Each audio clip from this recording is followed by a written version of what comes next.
നമസ്കാരം. റാഫ്റ്റോക്ക് ഫുട്ബോളിലേക്ക് അവർക്കും സ്വാഗതം. എൽ ക്ലാസിക്കോയിൽ റയൽ മാഡ്രിഡിനെ ഏകപക്ഷീയമായ 2 ഗോളുകൾക്ക് പരാജയപ്പെടുത്തിയതോടെ ലാലിഗ കിരീടം 29ാം തവണയും FC ബാഴ്സലോണ സ്വന്തമാക്കിയിരിക്കുകയാണ്. ബാക്ക് ടു ബാക്ക് കിരീടങ്ങളാണ് ഇപ്പോൾ സംഭവിച്ചിരിക്കുന്നത്. കഴിഞ്ഞ വർഷം നേടി, ഈ വർഷം നേടി.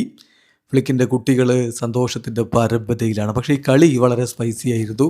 അത് പിന്നെ അങ്ങനെയാണല്ലോ ഈ എൽ ക്ലാസിക്കോ എന്ന് പറയുമ്പോൾ. വിനി ജൂനിയറുമായിട്ട് ബാഴ്സ താരങ്ങൾ ഉടക്കുന്ന കാര്യവും മറ്റുമൊക്കെ കണ്ടു. ഗാവി വിനിയുമായിട്ട് വലിയ രൂപത്തിൽ പ്രശ്നങ്ങൾ ഉണ്ടാക്കുകയും ചെയ്തു. എന്നാൽ കളിക്ക് ശേഷം എന്താണ് സംഭവിച്ചത് എന്ന് ഗാവി വിശദീകരിക്കുന്നുണ്ട്. ഗാവി പറയുന്നു, ഫുട്ബോളാണ്, ഇങ്ങനെയൊക്കെ സംഭവിക്കും.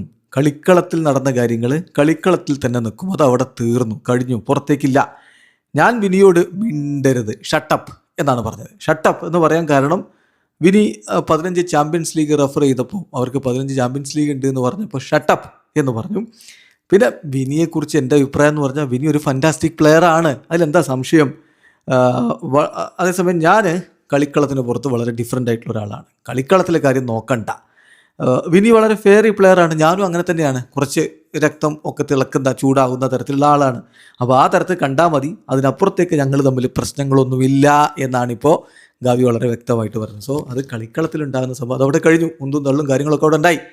പക്ഷെ അതിന് ഉണ്ടായ സംഭാഷണം ഇതാണ്. വിനി അവരുടെ 15 ചാമ്പ്യൻസ് ലീഗ് ഇങ്ങനെ പറയുന്നു, അപ്പോൾ മിണ്ടരുതെന്ന് താൻ പറഞ്ഞു. അങ്ങനെയാണ് പ്രശ്നങ്ങൾ ഉണ്ടാകുന്നത്. പക്ഷേ ഗവി വളരെ മെച്ചുവേർഡായിട്ടാണ് കളിക്ക് ശേഷം പ്രതികരിക്കുന്നത്. വിനി കിടിലൻ പ്ലെയറാണ്, ഒരു സംശയവുമില്ല. പിന്നെ കുറച്ച് ചൂടനാണ്, ഞാനും കുറച്ച് ചൂടൻ, അത്രയേ ഉള്ളൂ. പക്ഷേ കളിയിലുണ്ടാകുന്ന പ്രശ്നങ്ങൾ പുറത്തേക്ക് കൊണ്ടുപോകുന്നില്ല, അതവിടെ തീർന്നു. ഫുട്ബോളാണ്, ഇങ്ങനെയൊക്കെ സംഭവിക്കും എന്നുകൂടി പറയുന്നിടത്ത് ഗാവിയുടെ മെച്യൂരിറ്റി വളരെ വ്യക്തമാണ്. വീഡിയോ അവസാനിക്കുന്ന ഫുട്ബോൾ ലോകത്തെ കൂടുതൽ വിശേഷങ്ങളുമായി റാഫ്റ്റോക്സ് എത്താം.